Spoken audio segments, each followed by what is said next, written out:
Hey, thanks for listening. Please subscribe to our newsletter at theproductporch.com for notifications on the latest episodes and exclusive content. She showed one picture on the slide of a break dancer and said, this is what my product is doing. It's break dancing. And the software firmware that it runs on, it's ballet dancing. We need to invest to make sure they're talking to one another. Mic drop. Do you know what everybody did? They basically stood up and applauded. Or at least that's what it felt like to me. Welcome to the Product Porch with Joe Ghali, Todd Blackier, and me, Ryan Cantwell. Today on the porch, Joe and Ryan communicate about communication and presentation skills for the next chapter in our Power Skills series. Now settle in, folks, because on the Product Porch, every topic is a product topic. Good morning, Ryan. How are you, buddy? Good morning. Only you and I get to say good morning to one another. Exactly. It's okay, though. It's all right. So we are without Todd today, but that's okay. I think we're going to miss him because I think he would really enjoy this conversation a ton. So Ryan, right before we hit the record button, I shared with you some news, right? And that news is, I think I'm hanging up the cleats. I'm hanging up my glove. I'm hanging up the coach's hat, the big puffy coach's hat. I think it's time for me to be a full-time fan. So it got me thinking, right? I think anyone that has followed me on LinkedIn or that knows me, I try to draw all these parallels between coaching youth sports and product management. I want to share a story that I thought of as I was preparing for this particular episode. We were in the middle of a tournament, a big tournament. I think this was in Minnesota. And we all came in the dugout after a really rough inning. And I thought that I needed to motivate the girls. And so, I told them, look, we're taking too many pitches. We're standing there in the batter's box. We've got to be aggressive. We got to trust ourselves. We got to be on the attack, right? We can't wait for that. We can't wait for good things to happen. We have to go and get it. The purpose of the conversation was, I felt like the mood of the dugout, the body language, I needed to kind of get them excited again. And so the next inning, our first two batters just swung at the first pitch, no matter where it was. Yes. Like it was high, it was low. I mean, if it was in the parking lot, I think they would have ran out to the parking lot and swung at that pitch too. I had to look the other way because, as you know, Ryan, you coach as well. It's like you've got to keep your emotions in check. And they're still young adults. And so we do a regroup at the end of the game. And I asked the girls, I'm like, so what do you think, what happened in the game? I think that's kind of how I said it. We did a little retro and the girls are like, well, we struck out a lot in the last couple innings. And I said, yeah. And I said, well, what's up with that? We swung at a lot of bad pitches, ladies. What happened? And my daughter looks at me dead in the eye. And she goes, well, Dad, Coach, you told us to be aggressive. And I realized at that moment, it's like, okay, well, that's not what I meant, but that's what the team heard. Yes. Right? In that moment, I had a product management revelation, and I wrote this quote down. It's like, communication isn't about what you say. It's about what the other person understands. Yep. And that, any one of us that are in product, when we get in front of stakeholders, our team, any constituents, anyone that we're trying to share our stories with, my question to you, Ryan, is this. This happens all the time. How many times have we left a stakeholder meeting thinking we were perfectly clear, only to discover everyone walked away with a different interpretation? What say you on this, Ryan? This Power Skills episode on presentations and communication for PMs. Yeah, presentations and communications. I mean, it happens often, Joe. It's easy for us to take for granted. I'm going to pick on my mom. I've rarely done this, but I'm going to pick on my mom. My mom is famous for, she'll laugh at herself. She'll say, I say what I mean. I don't mean what I say. Get it? Yes.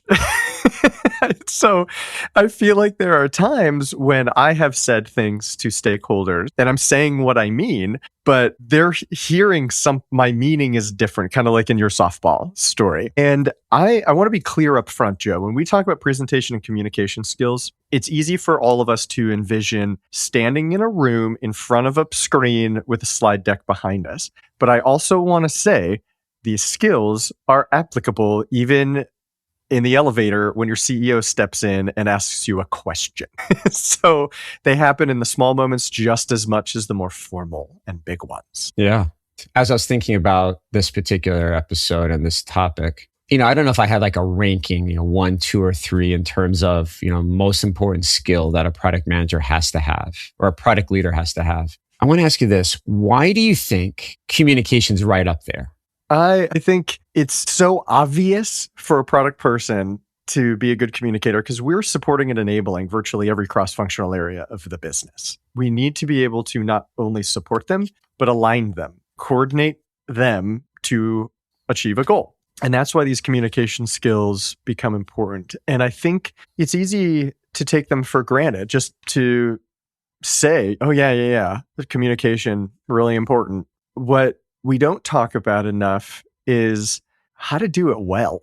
So when we go through and think about the interactions we've had, I mean, they're happening all of the time, but it's how we get our job done by being effective communicators to make sure people are doing the right things to move us in the right direction. Yeah, I couldn't agree. And I was actually thinking about something you said. You said it isn't just getting in front of people with PowerPoint slides and telling them this is what we're going to build. And here's why we're going to build it, right? We talk a lot about being a great storyteller, being charismatic. A lot of us are ICs, we're individual contributors. And so our job is to motivate, get everyone excited about what we're doing and why we're doing it, right? So we talk a lot about that. I also think communication is also demonstrating aptitude, or understanding what the other person is saying, or understanding what's happening in that moment. And like, it's showing them that you have empathy and that you understand where they're coming from. You're showing the other person you're listening and that you care. And this is how we build trust. Yeah. Right? Communication has all these different tentacles. As I was thinking about this skill, it isn't just a one-way conversation. It's the person that you're working with, them building trust with you, and you're using communication to build that trust. And I know that seems like common sense, but I think it's worth just emphasizing. Yeah, absolutely. And I think it begs the question of, let's define it real quick, Joe, for ourselves. What do we mean when we say communication? Because I found some information that strong communication is associated with improving trust, decision-making, coordination, persuasion, and even financial outcomes for a business can improve. Like, okay, so what do you mean by that? Like, what do you mean by what does financial outcomes have to do with communication? Okay, so let me define it and we'll pick it apart, okay? Okay. So good communicators help people understand and align to goals, priorities, and next steps, which can improve productivity, morale, follow through, and trust. Trust is what you just mentioned, Joe. So we've got those elements. And there are multiple sources out there that tie these strong communication skills in individuals to faster problem solving. I mean, what product manager doesn't want faster problem solving, right? Stronger relationships. There we go. And even better messages to our customers in the market. And those financial outcomes are business success, whether that's beating your competition and gaining market share, increasing revenue and profitability. Those are financial outcomes that communication can help improve. Here's a fun fact. I want to see what your reaction to this is, Ryan, to build off of what you said. People that play a product role, so product manager, product owner, anyone that works in product or acts in product, roughly they spend 60 to 80% of their time during the day just communicating. 60 to 80% of their time communicating, whether it be in meetings, presentations, roadmaps, Slack, Teams, docs, stakeholder conversations. So what I thought about, I'm like, oh, that seems way too high. But think about email, right? Communication isn't just what you say verbally, right? It can be what you communicate electronically. I mean, it feels right. At first, it does seem like, whoa, but I think it feels right. And Joe, I think as we continue to unpack this, I want to talk about, where does it break down? I got this. Okay, yes. we know it's important, yes. But why is it hard? There is a natural human desire for achievement. Okay. Right? A lot of us in the day-to-day, I have my to-do list that I have during the day, right? And although I don't say it out loud because I know it's all about outcomes and value But it's like, there are things I just want to get done because I feel good about myself at the end of the day, right? One of the reasons that communication is hard is sometimes we just want to like put our music on and just get stuff done, right? We want to just build stuff. And now with AI, with Claude or Copilot or whatever tool you're using, it's like, hey, I feel like I can go build something. Let's go build something. I'm going to feel good. I can show someone what I did. And it's tangible, right? It's a deliverable, it's proof. Whereas communication, how do you measure that? How do you show that? How do you feel good about that? At least that is my initial reaction to that. Interesting. So, Joe, I've got a tip for everybody. I'd like to talk about this. I think what you said earlier about communication being a two-way street is really important, because it's easy to think, and kind of what you're talking about, product managers and their day-to-day, we get exhausted because we're communicating, whether it's digitally or over with our voice, or even visually sometimes with presentations. I mean, everything is a communication vehicle, and if you look at it that way. But what I think an easy thing that people can do is recognize that it's about you being a recipient too, and working with somebody as a recipient of your communication. So this is the tip I want to offer. Okay. If you are communicating something and it's something important, I think it's always good, and it's very fair to ask. I think people appreciate it when I started doing it, just saying, can you play it back to me? Like, what did you hear? You're not trying to challenge them. Like, were you listening? No, it comes from a place of, or I would try to position it sometimes, especially when I was more junior as a product manager, to say, I just want to make sure I'm doing well. Like, am I doing okay? Or do you understand what I'm trying to say? Help me find where you have gaps so I can fill them in. And people appreciated that, where they could then play it back, and that would give me confirmation of, am I being clear or not clear? And conversely, if you are a recipient, always ask, like, you play it back. Here is what I heard. Do I understand? And I found when I did that, I was under much less stress and pressure in the communication game. It was things just, oh, okay, we are aligned. We left that conversation on a high note. Let's make sure we know what to do next. And we would. Yeah, I love that. All right, so let me add my tip. When we talk about communication, one of the things that I always remind people of, especially when you're talking to people, is individuals and who we interact with, they tend to remember stories much more than isolated facts or bullet points. So now this takes a little bit of practice, right? Because I think we say it with a lot of frequency on this podcast, you got to be a good storyteller. So practice what that story is going to be, right? Do you get your point across? And even I do this, I'll spin up ChatGPT or Copilot, whatever LLM I'm on at the time. And I'll be like, hey, this is my story. This is the audience I'm going to be speaking to. Am I getting my point across? How can I make this more concise? So like, don't be afraid to use AI to help you refine what your story is going to be, right? Don't be afraid. And, obviously look at it, validate it, tweak it as needed, but don't be afraid to get a running start with using AI to help you with what that story is going to be. That would be my tip for our audience. I mean, AI is really good at helping build structure. And I think I'm going to share a little bit more about structure as we go along, Joe. Yeah. And preparation is important. And I think the first thing when we talk about preparation is knowing who you're talking to. It's such an important one. Knowing your audience. And Todd, he's going to get honorable mention here, even though he's not here. He's here in spirit, where he was talking to me about some people he was working with and how they were like beating around the bush. They were going to build up the suspense and the story. And from his position as a chief product officer, he's a big shot. He was looking at it like, no, like, don't bury the lead. Just tell me. And then I will ask you questions if I need support. So seeing him at that level, he was reporting people weren't meeting him where he needed to be. So whether it's managing up, managing down, managing across, you've got to know your audience. And this goes back to our last power skill episode, Joe. EQ, emotional intelligence, and empathy. We got to know them, empathize with them, and understand them, right? Yeah. So I was writing down some notes and getting ready for this. And you talk about, knowing your audience. And I immediately thought of one of my favorite books, Moneyball. by So Billy no Beane. surprise there. I know. If anyone ever comes to my home office, I have an interesting bookshelf of like product management books and then sports books, but Moneyball sits right in the middle because, Billy Beane, if anyone's seen the movie or read the book, one of his biggest challenges was, communicating the way that they were going to build a team with the Oakland Athletics. And his big thing was he wasn't going to change the facts. He was changing how he communicated them to his scouts, to his coaches, to his players, right? How they were going to do it. He was thoughtful about it and he got some pushback, but he calmly explained where he was going and he understood like the scouts.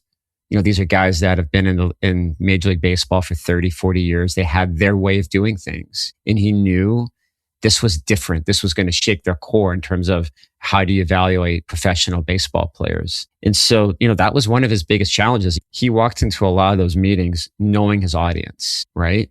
And what resonated with me was the message was the same, but it was different based on let's call it the department, right? The executive leadership, like the team president. In our case, as product managers, it's like our message is the same, but how we communicate it to our leader, to our engineers, to sales, to finance, to support. It's like on understanding how you tweak that message so that it resonates with the audience that you're speaking with. Integrating a tip here, you can build a really powerful message, AI, or actually talk to a friend. Like, sometimes you and I do this, or you and me and Todd do this. We get on a call and be like, hey, I want you to play the role of this. This is the message I'm sharing. What's your reaction, right? So there's a couple of different ways of doing this, but it's like just knowing that you have to tailor the message without changing the vision. Because, I've thought about this, and this was my question to you, Ryan, is have you ever realized you were giving the right presentation to the wrong audience? Interesting. Am I giving the right presentation to the wrong audience? Yes. Oh boy. Okay. Did you put me on the spot, Joe? Well, no, think about Todd, right? Yeah. Would we deep dive into the weeds with Todd, or would we start with the core message? Like we just get to the point. And just get to the point. This is terrible. I'm going to bring Todd up. You're talking about Todd again. In our storytelling episode, he told the story about, it was like at the Los Angeles Coliseum, and I forget who the band playing was, but it was like Guns N' Roses or something like that. And so the whole crowd there is there to see Guns N' Roses as the headliner. And their warm-up act comes on, and it's Prince. It's like, the audience is like, what? They don't know who this guy is, what kind of music is he playing in this velvet suit. So to me, that's like the vivid picture that Todd has burned into my brain when I think about this. But there's a story that I tell where we had something called the roadmap team. And it was a bunch of leaders in the organization, the product team. We'd get together like bi-monthly, and the product team would stand in front of this group and make a pitch. Like, we want to make this bet. In other words, like, should we invest in this? And I had one.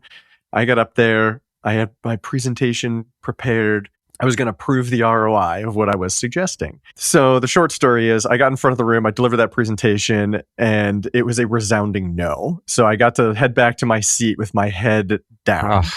And then a colleague of mine was presenting next. She marches up to the front of the room and does something that dazzled everybody. Of a break dancer, and said, this is what my product is doing. It's breakdancing. And the software firmware that it runs on, it's ballet dancing. They're not dancing to the same music and doing different dances. We need to invest to make sure they're talking to one another. And you know what everybody did? They basically stood up and applauded. At least that's what it felt like to me. Because it was like, yo, yeah, we need to do that. And all she did was tell an awesome story to the audience that needed to hear it. I mean, it was a masterclass in how best to motivate people to action. Because, Joe, the single biggest lever, in my opinion, for showing up at any level is audience-specific translation. Preparing well for what they care about and the things they do. Because you hear about communication all the time, that it's about presence and authority. But I'm going to tell you right now, Joe, it's not volume or charisma or walking back and forth on the stage, wherever you're presenting. No, it's about knowing who you're communicating to and making sure you have a message directed. Yeah, actually, we host different events at CNA. And, like any other organization, I think you've seen this in your world too, Ryan. It's like there are a lot of cooks in the kitchen and everyone needs to be in the know. And that can be exhausting as a product leader, right? I have a coworker, her name's Christy. I think she used the words syndication, right? As a product leader, we have to syndicate.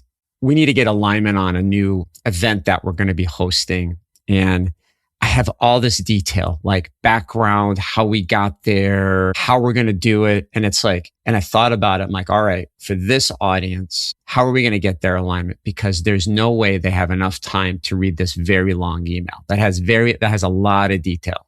There's no way. Maybe for my boss, who's very detail oriented, great. Because it shows her that I've done the right research and preparation, right? Because that's what I'm trying to achieve when I show it to my leader. When we're thinking about our executive leadership, and I think a lot of companies have this, it's like they have 2 minutes for their attention. And so one of the things I started doing differently through the use of Copilot and different models, I've been creating very simple infographics to get in front of them. So my presentations are 2 slides, maybe even 1 slide, and I just show them the vision and what we're doing in an infographic. And I think the detail was really good for me to get because that provided the context for AI, right? So what I'm telling people is you still have to do the hard work and get the detail, but let that detail drive a really good output in your AI tool du jour. And so long story short, it's like, hey, from my boss's boss, her peers that need to be aware of what's going on and get their buy-in, don't send them the long email because they're not going to read it because most likely they're reading it on their phone. And if it's a long email on a computer, it's going to be an even longer email on their phone. And so like providing them an image, they can look at it, they can digest it, they can ask questions, and then they can move on. And so you tell your story. And so like, that's what I want to tell people is like, it's not either or, it's both. It's just how do you tailor it based on who you're going to be speaking to or getting alignment with. Yeah. So I'm going to summarize real quick, Joe. When we're talking about meeting your audience where they are, I look at it at 3 levels. Communicating up to the people above you, across to your peers, and down to maybe some of the executors in the organization. Upward communication, more often than not, is going to favor brevity and framing around business impact. So we'll start there. Downward communication, the other direction, they need more context and the why, because you're usually asking them to do something. That's what you need to do. And then lateral communication across works best when we're framing things around shared goals rather than like, I'm the authority. It's no, we need to do this together.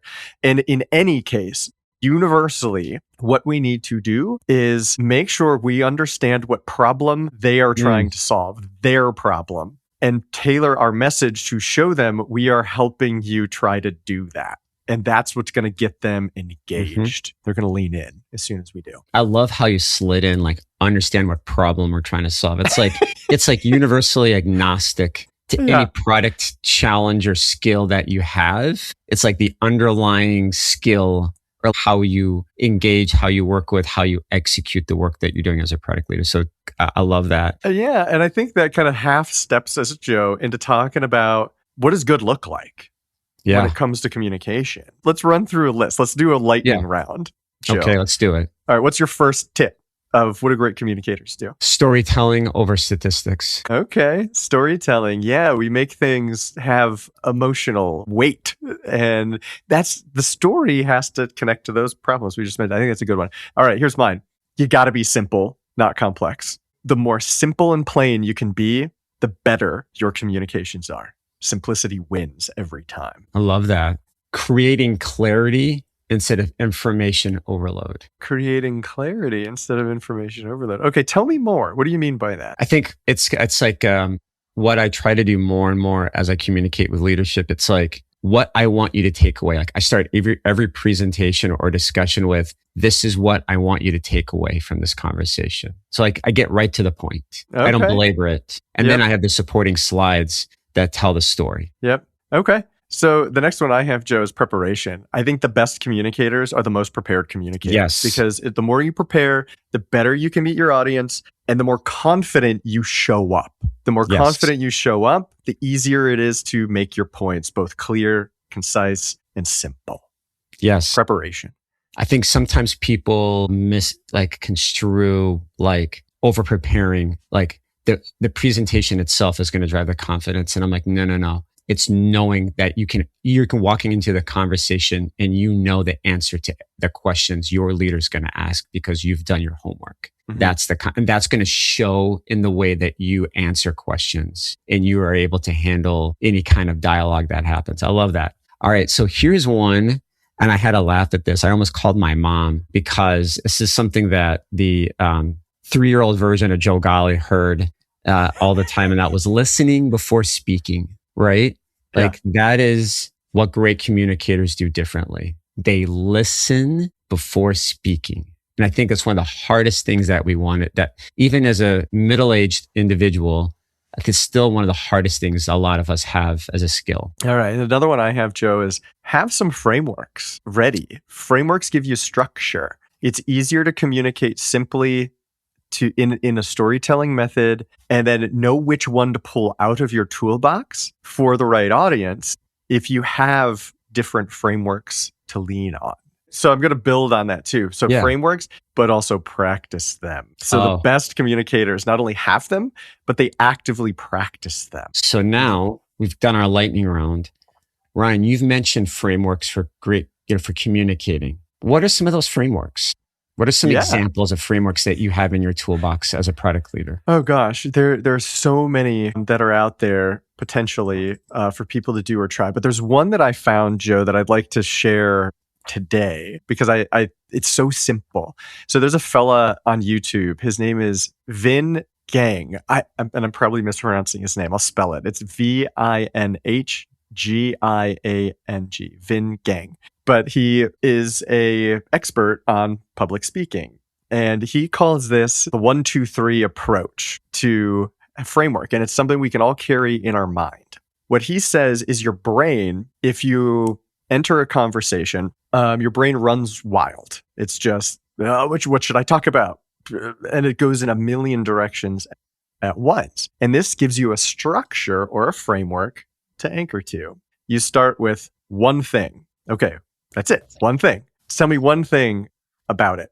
Then 2 types. So if one thing, 2 types, and 3 steps is the third. 3 steps to do something. So he was testing this on his audience and he would say okay, he'd pick a random topic. I'm going to play the game with you. I'm going to see if you can do it. Let's do it.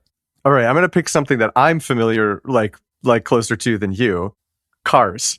Of course. I was like, is Ryan going to pick bikes or cars? So it's okay. All right, let's do it. I wasn't going to go with baseball because that's too easy for you.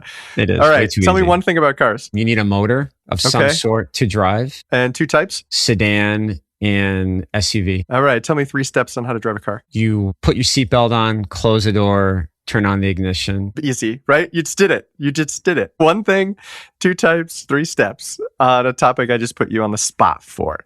So if anyone approaches us with something, we can use this framework to help us very quickly. Okay, what are they asking me? What's one thing they need to know? Are there 2 considerations they need to be aware of? And what 3 things am I going to be asking them to do as a product manager? So we can kind of use that structure. And I thought it was so simple.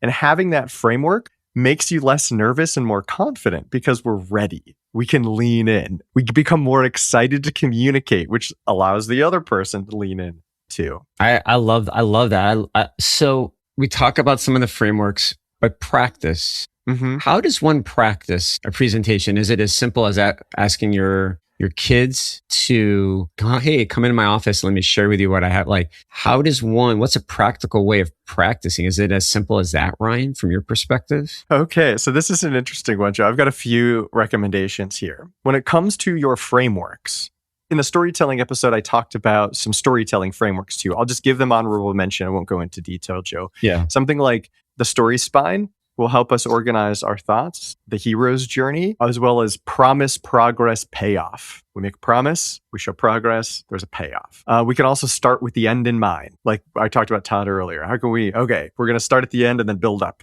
to the end. I call that the Christopher Nolan memento approach. If anyone's familiar with Memento. I think I've mentioned it on this podcast before. Yeah, you Memento. have. Yeah. It's a solid movie. Very underrated, I might add. But yes, I love it. Anyways, so when it comes to preparation, frameworks we can practice anywhere. I can do it with my kids. When I'm talking to my wife, when I'm at the grocery store, check it out. Like if somebody in simple interactions, they can give me an outlet to kind of practice those frameworks. Now, what you were asking about was some of the more formal, okay, I'm delivering a presentation that I may be preparing for. And some tips I have for that, you certainly could invite your kids or your partner, or whoever it might be to listen to you. You could, it's things I've done for myself. It sounds silly, but I literally have fired up a Teams meeting with just me inside. I hit the record button and I start presenting. Oh. And then I go watch myself and it's so uncomfortable. I get to see, all right, did I stumble? Are there any verbal tics that are coming out? And a newer one that you can use is AI tools now have voice mode. So turn on voice mode, Joe. You tell the AI to be your audience. You describe who you are communicating to, and the AI pretends to be them. So you start talking. You talk to it and it talks back. So you get practice. Isn't that cool? I think that is really cool. Scary, but really, really cool at the same time. Yeah. So there's a whole spectrum that you can practice with. Yeah. I want to give a shout out to your boss, Rena, on this podcast. So hopefully she'll listen to this. I remember the first webinar that I did for 280 Group with Rena. And I was so nervous. And, Rena is amazing. She's very encouraging, right? She was like, don't worry, you're going to do great, whatever. And I remember we were practicing the webinar together. We were getting on a call. We did it a couple of times. She's like, hey, let's get on a call. Let's practice this a couple of times. And she looked at me and she goes, this is good. She's like, Joe, you talk about your daughters all the time. And she's like, and that's not a dig. She's like, try and make this relatable. Try and come up with a story that will instantly hook your audience at the beginning. Show them that you're human, right? Because something that you say will probably resonate with 60 or 70% of the audience right away. They're going to be more engaged with you. And so, I took that guidance to heart as I present, as I get in front of an audience. Always try to make the discussion relatable. Start with something or start the conversation in a way that's going to kind of get the hook with your audience. And that was something I took away from me in everything that I do, whether it be if I'm presenting on a live webinar or if I'm presenting in front of a group of individuals. Bring it down to your level, be relatable to your audience. And once you do that, you got them hooked. Yep. We've spent a lot of time so far, Joe, talking about this preparation. I love that, by the way. To being authentic is such an important piece of any communication. We want to be authentic. That helps build trust and engages people. But one of the more, I'm going to be a little counterintuitive. I'm telling you, prepare. But things are going to happen during presentations. Questions are going to come up. We're going to be interrupted. We're going to get derailed. We have to build a skill, like an improv skill. Oh, yes. It's something that I think that makes people most uncomfortable, especially when we talk about presentations and public speaking, in that vein, because it's forcing us to think on our feet in real time. And being improvisational, we can actually prepare for that too. I want people to know that preparation includes, all right, understanding that I'm not going to be ready, or I can't sit here and rehearse for everything. That's impractical and unrealistic. But what I can do is practice how I respond in real time to the unexpected. And it sounds so silly. People make fun of improv troops and stuff all the time, Joe. Oh, so I don't know if you have this in Pittsburgh, but we have something called Comedy Sports here in Milwaukee. Yeah. And they do the improv where it's you get on stage and one person says a word and the next person says another word. But I did that. That I think has helped me be ready to think on my feet, because the power is going to go out or someone's going to try to derail. It's like, how do you do it without showing frustration? Because you show that frustration, you may lose your audience at that moment. You know what I mean? Yep. So here's just a few quick things I want to offer. Yeah. If there was a slogan for improv, it would be yes and. Yes and. Yes. Yeah. So if we get a question, instead of maybe shutting something down, it's useful we handle it like we're a handler by responding that way, by building on the idea rather than pushing back, right? Like, oh, okay. I hear what you're saying there. Let's keep going down that thread to see what happens. And that's going to help you just engage your audience. You're actually doing the light lift. They do the heavy lift when that happens. So like, the pressure's off now. Like, let's go. You can also do active listening drills for yourself to improve how you bring your attention to a counterpart in the room, because you need to listen so you can, again, build on it with something like a yes and practice that with like everywhere in the world. But one of my favorite things, I call it the modeling. Joe, we're modeling excitement or frustration or behavior. I'm trying to, with my body language, with my expression, with the tone and volume of my voice, trying to get the people in the audience to meet me where I'm at, or I'm situationally aware, I'm meeting them where they are at. Even little subtleties like that, not just in what I say, but what I do and how I behave during communication can mean a lot. And those are all like improv tricks that I think we can bring to the table, whether it's the elevator, water cooler conversation, or in front of the board in the big meeting room upstairs, sort of thing. I love that. I absolutely love that. What are our key takeaways, right, for this topic, which is a topic that I think you and I are both pretty passionate about as product leaders, and something that we talk about all the time when we train, when we mentor, when we coach people. The big key takeaways from today's discussion. What do you think? Joe, I guess what I have to say is not just for product managers, but to be a valuable and even indispensable employee. I found a statistic out there that people who are better communicators are more promotable and make more money. Like, who doesn't want to make more money, Joe? I really want to encourage people to go beyond the how can I be smooth when I talk? Like, and no, it's more, I think what's smooth will come. So I'm going to build off of that. Don't confuse sharing information with creating alignment. Oh, okay. A meeting isn't successful because everyone attended. It's successful because everyone leaves with the same understanding, right? So just because you had a meeting, you recapped it, doesn't mean that everyone understands what you're trying to deliver, what you're trying to drive to. The second part of it is the hardest part of it. Communication is a skill you build over time. Every roadmap review, every stakeholder meeting, every sprint demo is a chance to become a stronger product leader. So give yourself some time. Be patient. You're going to mess up. If there's a misunderstanding with what you're trying to deliver, use it as an opportunity to improve how you deliver it the next time around. Well, it was good seeing you, Ryan. Todd, we miss you. We will see you the next time we're back on the porch. By the way, Ryan, my daughters made the most amazing batch of biscuits this weekend. So I was thinking of the porch. I'm like, now I just need to have some sweet tea. I got some strawberry preserves. I got in a really good mood as I was going into this. I was just thinking about the buttery biscuits and the sweet tea and just thinking about how I'm just going to clog up my arteries and rot my teeth. But anyways, it was good seeing you, Ryan. It always is, Joe. Back. All right. We'll see you soon, buddy. Thank you for joining us on the Product Porch. We release new episodes every 2 weeks. You can also find us on LinkedIn for more content. We offer a special thank you to AJ and Jack Blockhair for the music. The views and opinions expressed by the hosts of this podcast are their own and do not represent nor necessarily reflect those of their employer.